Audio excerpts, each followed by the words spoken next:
Hello students, I hope you all are fine at home. Students, आज की video में हम डिस्कस करेंगे question answers chapter 3 geography.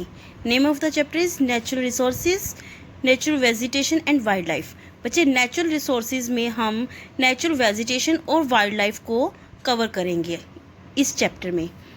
Let's begin with short question answer. Question 1 is write a short note on tropical evergreen forests.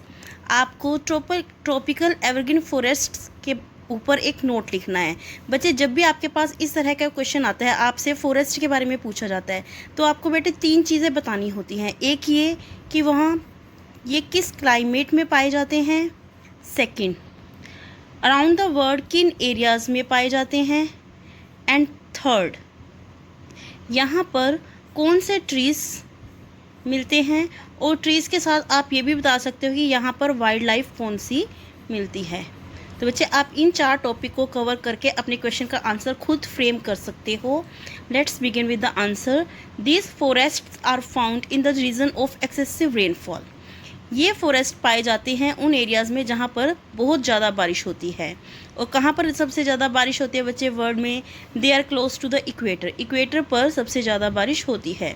The weather remains hot and wet all over the year. बच्चे, यहाँ पर climate का topic cover हो रहा है कि यहाँ पर जो वेदर होता है वो हमेशा हॉट और वेट रहता है सारा साल। Hence thick and dense tree cover is formed. इसीलिए यहाँ पर घने जंगल बन जाते हैं। ये hardwood trees like cinchona, rubber, ebony, rosewood etcetera found hair.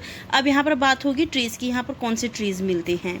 These forests are found in Amazon basin of South America, Malaysia, Asia, Africa etcetera. अब यहाँ पर बात होगी एरियाज़ की। अराउंड द वर्ल्ड किन एरियाज़ में ये मिलते हैं? तो बच्चे, कौन से एरियाज़ में मिलते हैं?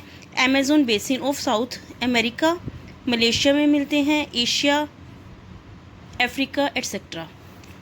बच्चे, नेक्स्ट क्वेश्चन है हमारा, right 2 characteristics of the tropical monsoon forest. यहाँ पर आपको ट्रॉपिकल मॉनसून फॉरेस्ट की 2 कैरेक्टरिस्टिक्स बतानी है। बच्चे, आप इन 4 कैरेक्टरिस्टिक्स में से किन्हीं 2 को भी बता सकते हो। Let's start with the answer. These forests are mainly located in the Indian subcontinent, eastern Africa, Sri Lanka, Australia. यहाँ पर बच्चे हमने एरिया को टॉपिक ले लिया है कि ये फॉरेस्ट कहाँ पर मिलते हैं। इंडियन सब कॉन्टिनेंट में मिलते हैं, eastern Africa, Sri Lanka, Australia etcetera.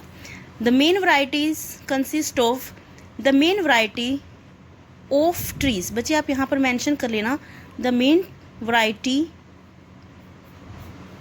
Of trees consists of eucalyptus, sandalwood, sal, bamboo and teak. यहाँ पर ये पेड़ पाए जाते हैं।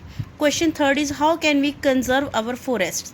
हम अपने जंगलों का संरक्षण किस प्रकार से कर सकते हैं? Let's discuss the points. Some important ways of conserving forests are as follows. First is protection of forest reserves.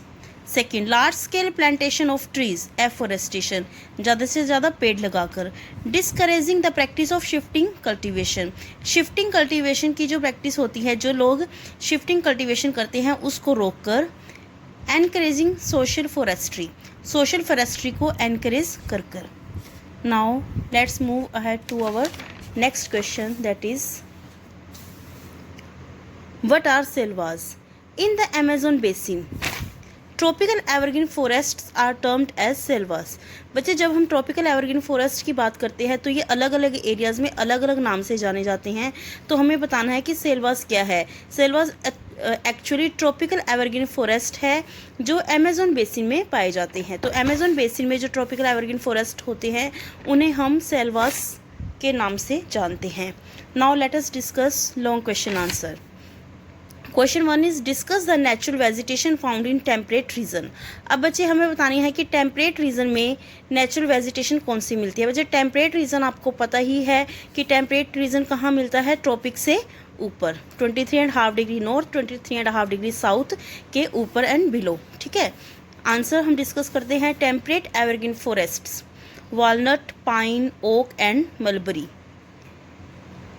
यहाँ पर इस तरह के पेड़ मिलते हैं। टेम्परेट डिसीडुअस फॉरेस्ट, तो यहाँ पर जो डिसीडुअस फॉरेस्ट मिलते हैं वहाँ पर ash, maple, Douglas, fir, birch, rose, redwood and poplar, ये यहाँ पर आपको डिसीडुअस फॉरेस्ट के पेड़ बताए गए हैं जो यहाँ पर मिलते हैं। नेक्स्ट है टेम्परेट ग्रासलैंड, यहाँ पर टेम्परेट ग्रासलैंड मिलते हैं। बच्चे हमें मेनली ये बताना है कि टेम्परेट रीजन में जो नेचुरल वेजिटेशन होते हैं वो किस तरह के होते हैं। तो बच्चे यहाँ पर एवरग्रीन फॉरेस्ट भी मिलते हैं, यहाँ पर डेसिडुअस फॉरेस्ट भी मिलते हैं और यहाँ पर टेम्परेट ग्रासलैंड्स भी मिलते हैं।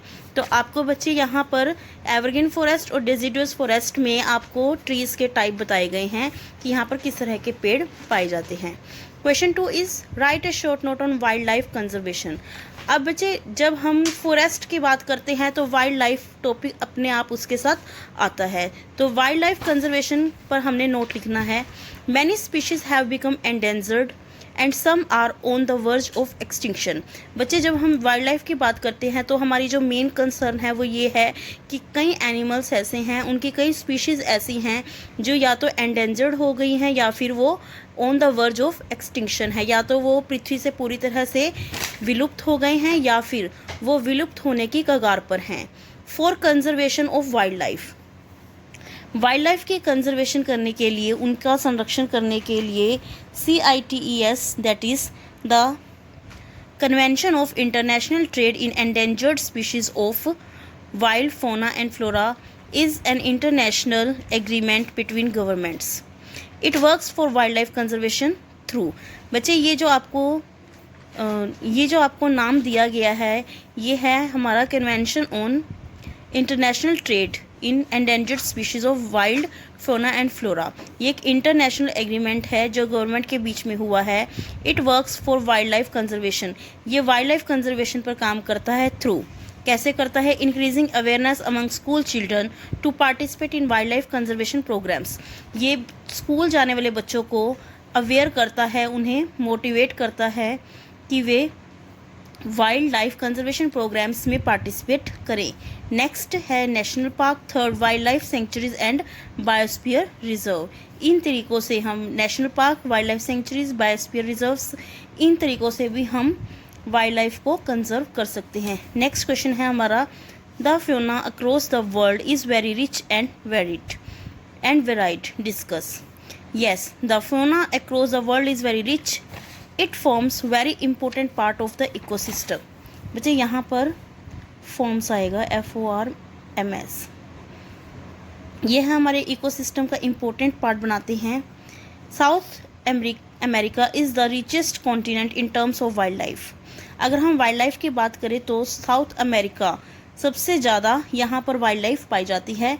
It consists of large variety of reptile, snakes and mammals. यहाँ पर रेप्टाइल, स्नेक्स और मैमल्स की लार्ज वैराइटीज़ मिलती हैं। The equatorial forests, swamps and grasslands of Africa are home to elephants, crocodiles, monkeys. यहाँ पर बच्चे ये एनिमल्स मिलते हैं। Australia has many unique animals, और ऑस्ट्रेलिया की भी हम बात करें तो यहाँ पर भी कई प्रकार के यूनिक एनिमल्स पाए जाते हैं। जैसे कि एक एग्जाम्पल मैं आपको यहाँ पर देती हूँ, कैंगरू, जो ऑस्ट्रेलिया में पाया जाता है, जो वन एंड ओनली और यूनिक है in its own kind. Next, penguin are common on Antarctica. Antarctica में पेंगुइन्स पाए जाते हैं। The wild life of Europe consists of wild boars, sheep, wolves and rabbits, etc. In North America, wildlife consists of polar bear, mountain lions and Arctic foxes, etc. Now question 4 is describe some steps taken by the government to conserve plants and animals. अब हमें उन steps के बारे में बात करनी है जो गवर्नमेंट ने लिए हैं प्लांट्स और एनिमल्स को बचाने के लिए। Important steps to conserve plants and animals are as follows. First is protection of forest reserve, planting more trees, that is afforestation, discourage the practice of shifting cultivation, encouraging social forestry, national parks and wildlife sanctuaries. बच्चे ये सारे points हैं जो animals और plants की conservation को cover करते हैं, जो हमने पहले भी डिस्कस कर लिए हैं, so no need to discuss here. Question 5th, differentiate between tundra vegetation and tropical evergreen forest.